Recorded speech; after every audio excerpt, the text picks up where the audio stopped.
How to get bail for possession, also known as possession of a controlled substance, step by step. Step 1. Contact a licensed bail bond company in your area.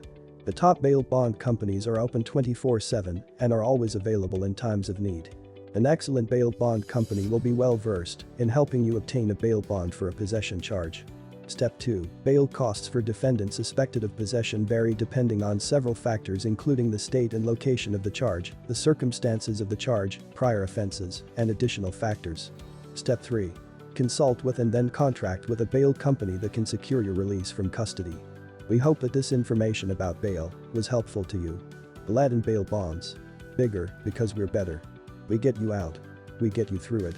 Aladdin Bail Bonds is the largest bail service provider in the United States. We are available 24 hours a day, 7 days a week.